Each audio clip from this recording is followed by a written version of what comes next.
Are you stretching often but finding that your flexibility is not increasing? Maybe you constantly feel tight. Maybe you feel stiff and achy, feeling like you can't move as well as you'd like to, despite doing all the stuff that you're being told to do from a stretching and flexibility perspective. Is there anything else that you could be doing instead of stretching in order to help improve your flexibility? This is exactly what Julie and I are going to be exploring on today's episode of the Exercise is Health podcast.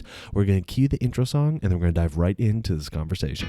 Welcome to the Exercise is Health podcast, where we're talking about exercise, health, and the interconnectedness of the two. We are your hosts, Charlie and Julie, and we will be coming to you every single week from our studio, Muscle Activation Schaumburg. Hey, what's going on, everybody? This is Charlie. Before we dive into this week's episode, I want to let you know that we recently released a book called The Exercise for Life Method.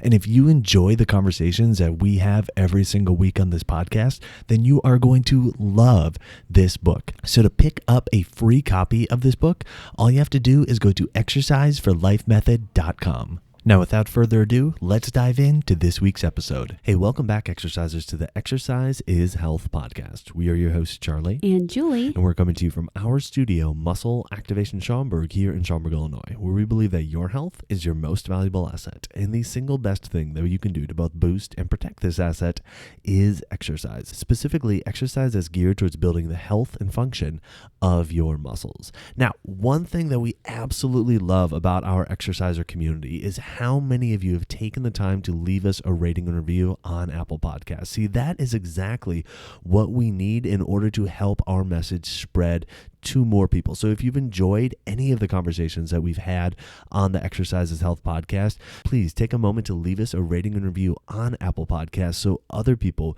can hear our message as well. And on that note, we do want to share a review that we've recently received. This review says, every podcast resonates with me in some way. You don't have to be an athlete to get valuable information to apply to your life.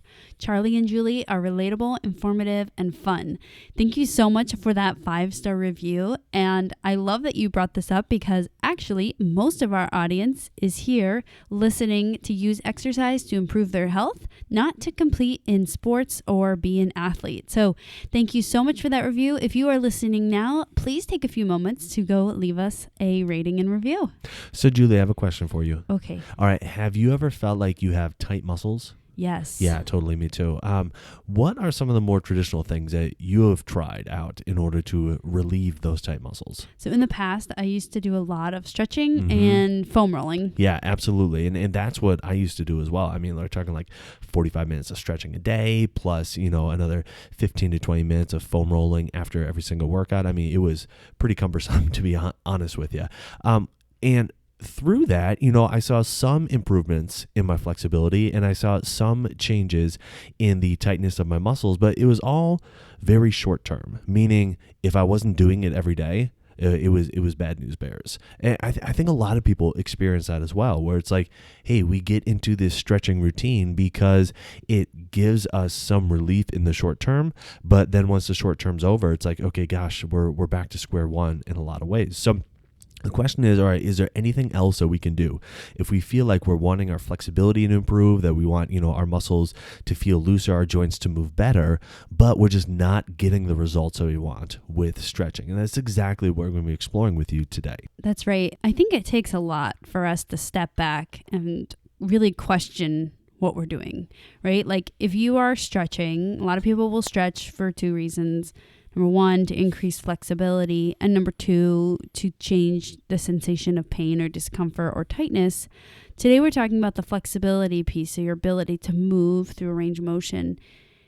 It's kind of weird to think like, okay, let me step back. Is this really working? And I think most of the time we don't question the stretching, mainly because what if it's not working? What else will I do? Right? There's not like a lot of other normal options or readily available. Well, they are readily available, but they're not really presented to us. Like we don't know that this is a good option. So anyways, if you're listening to this podcast now, you're going to be hearing about how to use something else that's really super readily available to you to increase your flexibility. And in fact, I think it's more potent, with longer lasting effects, like you said, Charlie, a lot of times if we're using stretching to change our mobility or flexibility, we're like tied into this really intense routine and it kind of takes over our time. And so I know all of you will get a lot out of this topic today. Yeah, Julia, I really like that point that you brought up, that it's like, okay, well, a lot of us default to stretching because that's the only thing we're really told to do. Like, we don't know of any other options out there. Sure, like foam rolling and everything like that. I'm kind of grouping that all together, but we're not exposed to other potential solutions that could help us with that. But like you said, we've found that implementing this one thing has actually helped not only ourselves, but our clients, like across the board, move better, feel like their flexibility is improved, but so many other benefits to it as well. Okay. And so you might be, all right, well, what is this one thing, right? This one thing is adding in muscle-focused resistance training. All right, now you might be hearing that as like lifting weights and think, okay, well, I already lift weights. So that's no. There's a very specific process that needs to happen in order for these results to be able to include improving your flexibility. Not just, having the weight move up and down in space, but there are actually very specific things that you need to be doing while you're exercising in order to get this kind of response. But don't worry, it's not complicated. We have a very simple process that anybody can follow in order to implement this within their own workouts.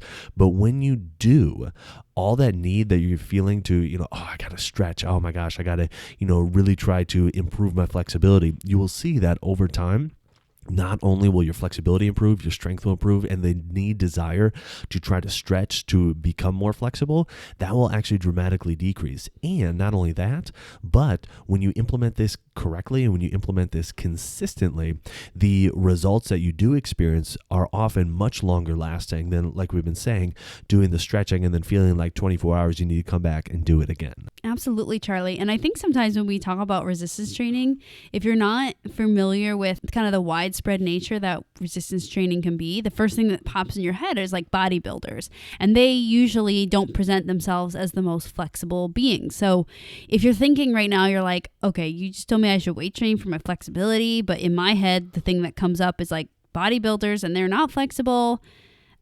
Good news. We're not talking about bodybuilders. And in fact, a lot of people think resistance training is all about bodybuilding. And really, many people will not get the same results that bodybuilders get because we're not going to be resistance training the frequency that they resistance train. And also, if you've listened to this podcast or if you're listening now, you're going to learn about our unique way that you should be resistance training that bodybuilders don't do.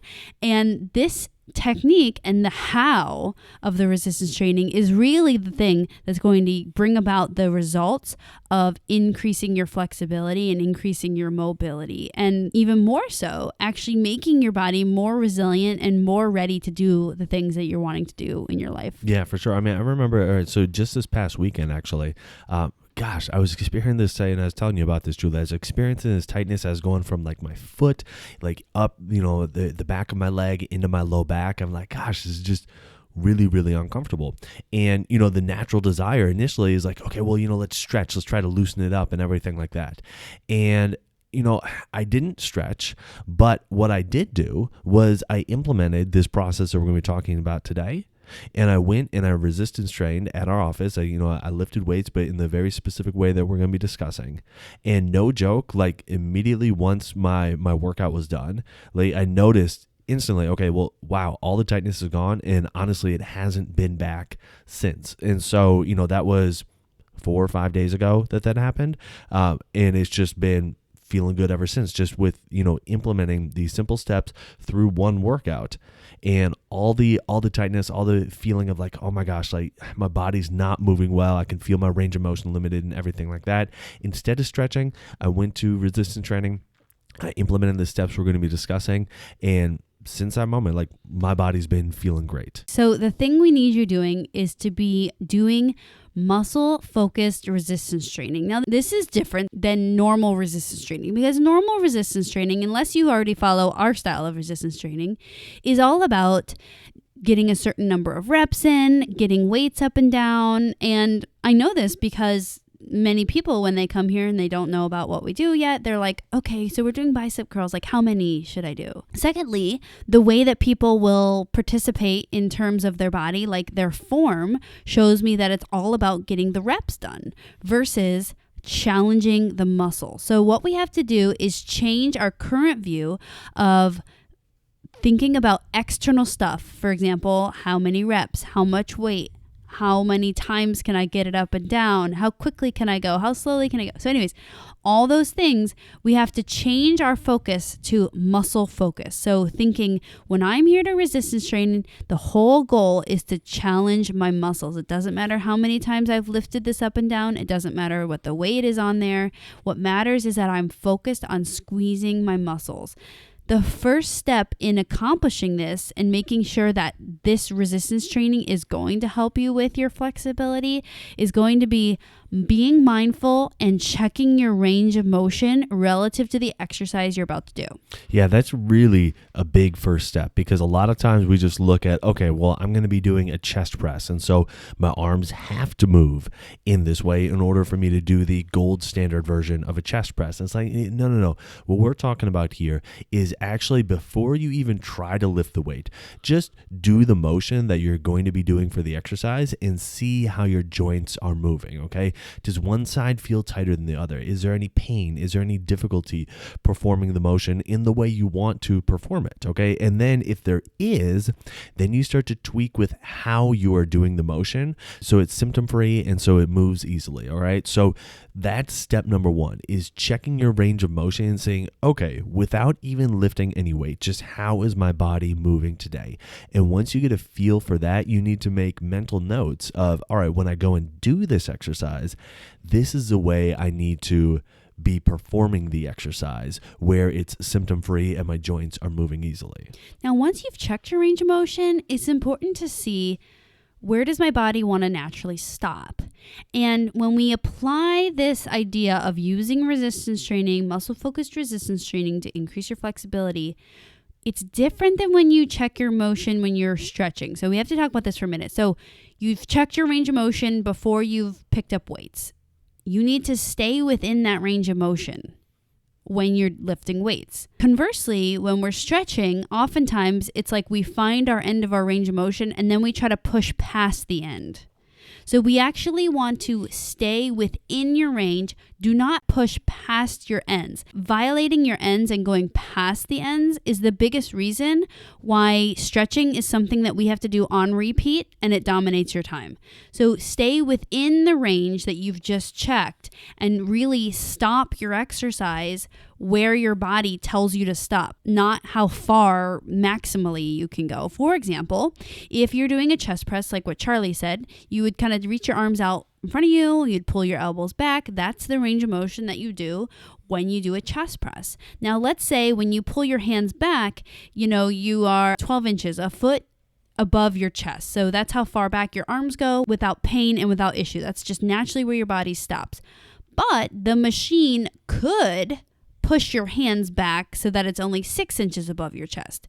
What I'm saying is that you don't want to allow the machine to do that. So you need to respect your range of motion and stay within the range that your body wants you to do without any external pressures or forces. Yeah, this is a huge piece for this step. So if you're your first time hearing this concept, definitely go back and re-listen to what Julie just said, because this is kind of a make or break it point with this first step. Once you have it down though, as far as like how your body moves and you're checking your range of motion, you figured out where things are moving easily, symptom-free, no tightness, no pain, no difficulty, anything like that. The next step is to start to make a mind-muscle connection with the muscles that you're wanting to challenge during the exercise. All right, what muscles are you wanting to work with the exercise that you're going to do? Let's use the chest press example. All right, you might be thinking, okay, well, I'm going to do this exercise and I'm expecting that I'm going to be challenging the muscles of my chest. Maybe I'll feel a little bit in my shoulders, maybe a little bit, through my arms and stuff, but mostly I'm going to be focused on my chest muscles. All right, so once you've checked your range of motion, again, before you go and try to lift the weight, think about trying to make this mind-muscle connection to the muscles that you're planning on using, all right? This is a really key piece, developing this awareness, this mind-muscle connection, because that is a huge part of what's going to allow your joints to move more freely, what's going to help to improve your flexibility while you're doing this muscle-focused resistance training. Absolutely. Now, step number 3 is going to be a combo of 1 and 2. So step number 3 is keep making your mind-muscle connection as you move through the range of motion that you specified in number 1. when you checked your range of motion. So it's important that we're moving through your full range of motion, not the arbitrary, this is everyone's general recommendation of full range of motion, but your full range of motion, which you checked in number 1. And while you're moving through that range of motion, you're staying connected and you're really trying to connect and activate and squeeze the muscles that you're challenging. So like what Charlie was saying with the chest press example, using your chest muscles, the front of your shoulder muscles, maybe a little bit of the front of your arm muscles, things like that. You would use that in any exercise. So for example, if you're doing the knee extension, that's a quad focused exercise. So really feeling the muscles of the front of your thigh and really trying to activate those in the active range of motion that you checked in step number 1. Now, this is so potent that when we see people weight train in this manner across the board, it changes their sensation of tightness so much. Just like what Charlie was saying, I even just had an example of this because if you guys don't know, we have a little boy and he does not sleep well. And so many mornings I wake up pretty funky feeling, really tight in my back and my neck and my shoulders from holding him most of the night. And that is just kind of chronic tightness now. And I notice a huge change how I feel when I'm regularly resistance training versus when I'm not. And what's really great is that I've practiced this for so many years that actually when I used to feel tightness, I would always think, oh, but I just got to stretch just to relieve it, or you got to massage it just to relieve it. And I've learned that it doesn't even really relieve the issue. So it's nice that I've had so much experience with this now that that's not even my first thought to stretch it. My first thought is always to do some activation and to get into the gym and do some resistance training to really allow my body to move again. Yeah, I love that. And, we see that not just within ourselves, but, within many of the clients that we work with as well, especially if they're coming in and they're feeling chronically tight. They're like, well, I've tried stretching, I've tried doing all this other stuff.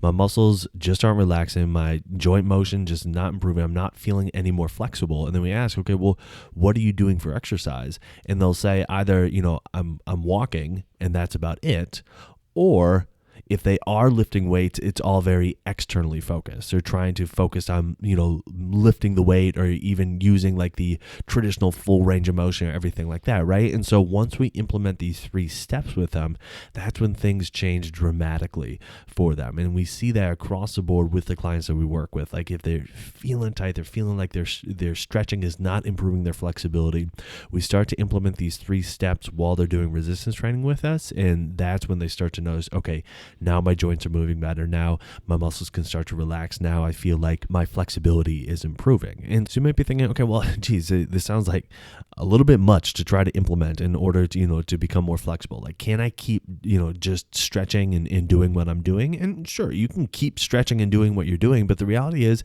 if it's not getting you the results that you're looking for, if you don't feel like your range of motion is improving, if you don't feel like your flexibility is increasing, then taking the time to implement this simple system when you lift your weights, when you do your resistance training, can make a huge difference. Look, if you're already doing resistance training, then this is a really simple, straightforward switch to make. And if you're not doing resistance training, well, then you need to keep listening to our podcast, because we talk about time and again, how important it is for you to be doing resistance training. So you're either in one of 2 boats. Either you are resistance training and you just implement this system, or you're not resistance training, in which case go back through our podcast library and listen to any of our episodes to learn just how important it is. And then once you start to implement it, make sure you're following this system when you do. Charlie, one thing I'm going to say right now is I don't think that many people know that there is a huge risk of having tight muscles and not solving them with resistance training and actually choosing the stretching route. And there actually is a huge risk, because when your body is giving you the symptom of tightness or giving you the symptom of like you can't move as much as you want, which we call like inflexible or not being flexible, that's your body's way of protecting itself. And it's saying, I don't want you to move there. I'm going to set up stuff so that you can't move there, meaning the tightness sensation, or like just make it so you can't move there. That's your body's solution. And oftentimes our brains are like, well, I think I should be able to move there. Let me grab my toes and pull my body down there, even though your body is setting up barriers of tightness to stop you. Now, one thing is that people don't realize that there is a huge risk for injury. If you're, number one, stretching through this or trying to gain range of motion via stretching. And number two, it leaves your joints really vulnerable because they are weak. And so oftentimes our bodies will set up protective mechanisms when there's a weakness present or a vulnerability present, and we solve it by relaxing and weakening muscles more. So stretching weakens muscles and resistance training strengthens muscles. What we really need to do is we need to see that when I'm tight, when I'm inflexible, it's a sign that my body is needing more stability and needing more strength. And so stretching might change your symptom temporarily, but resistance training also will change your symptom, will also change your ability to move, but will also set you up for your body to be stronger and safer, because now we're putting more stability into your system. And I think this part is really often overlooked because many people don't work in the field and they don't see that this is creating more instability the more and more that we stretch on top of instability. It's like we have instability, so your body makes things tight, so then we stretch, so we create more instability. We really need to stop that cycle, but that's why stretching starts dominating your life if you actually are doing it to get any kind of symptom relief. Yeah, Julie, that's such a huge point. And really what it comes down to with resistance training is how you're going about doing it and implementing this simple 3-step system of checking your range of motion, establishing your mind-muscle connection, and then doing the exercise, maintaining that mind-muscle connection within the range of motion that you already established. That is how you need to go about doing your exercise in order to make sure that your workouts are not making you worse, in order to make sure that how you're doing your resistance training can actually help to improve your flexibility and help kind of decrease any sensations of tightness that you're feeling. That really is the key, because you may be listening right now thinking, okay, well, I do my resistance training, I just feel like, my body's getting worse or my body's getting tighter. And it's about how you're doing it, not necessarily what you're doing, but how you're doing it. But the great thing is not only does this improve your flexibility, but it increases your strength, it decreases your risk for injury, and ultimately it increases the confidence that you get to have in your body to be able to do what you want when you want without being concerned about negative consequences happening, because you have walked, a couple miles longer than you thought you were going to, or, you wanted to go out and, be at the farmer's market all day. And so you are, on your feet longer than you expected to, or maybe, you got invited to go water skiing or something like that. And you're like, oh gosh, I don't know if my body's going to be able to handle it. You get to have the confidence that your body can do what you want it to do when you want it to do it, without the fear of these negative consequences that so many people experience when they do something new, or when they do something that they haven't done for 10 years, or they do something for longer than they were expecting to do it or they're accustomed to. So that's really a big thing with this. Absolutely. Now, if you're listening to this, you're like, again, I've tried resistance training, didn't work for me. Go back, apply these 3 steps. And if you're still not getting the results that we're talking about, well, then re-listen to this podcast, because I can't remember the last time that we've applied these principles to, someone's body and they had negative side effects. So definitely look into it, kind of cut the cord with the way you thought resistance training should be going. Again, the way we're taught in media is all about reps and the amount of weights and getting the things up and down. And instead, we need to bring the whole thing internal so that it can really improve your flexibility. Now, if you're wanting more kind of step-by-step guidance on how to use exercise to build the health and function of your body, including how to improve your flexibility and strength without increasing your likelihood for injury, then you're going to love this training that we put together called the Exercise for Life Secrets Training, okay? This is completely free to attend. All you have to do is go to secrets.exerciseforlifemethod.com, and during which you're going to learn the top 3 things that you need to be doing in order to make sure that your workouts build your health, in order to make sure that they leave your body feeling good, and make sure that you can keep coming back to them day after day, decade after decade, no matter how crazy busy your schedule is. So go to secrets.exerciseforlifemethod.com to get signed up. So who do you know that needs to hear this episode? Who do you know that finds themselves spending so much time stretching, but their flexibility really isn't improving? And they're starting to get frustrated by it because they want to be more flexible and they want their body to feel and function better.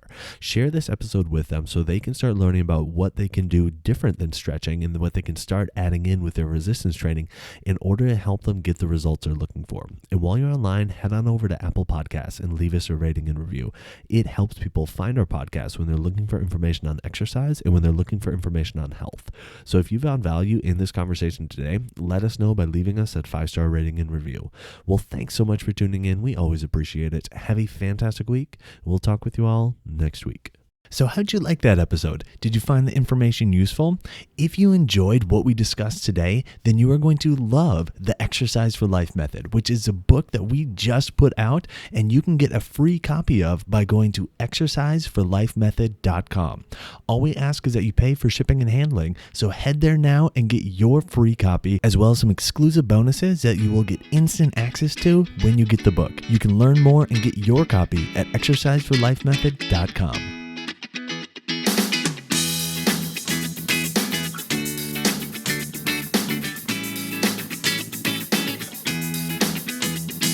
This podcast is for information purposes only. The statements and views on this podcast are not medical advice. This podcast, including Julie and Charlie Cates, disclaim responsibility for any possible adverse effects from the use of information contained herein. Opinions of guests are their own, and this podcast does not endorse or accept responsibility for statements made by guests. This podcast does not make any representations or warranties about guest qualifications or credibility. This podcast may contain paid endorsements or advertisements for products or services. Individuals on this podcast may have a direct or indirect financial interest in products or services referred to herein. If you think you have a medical issue, consult a licensed physician.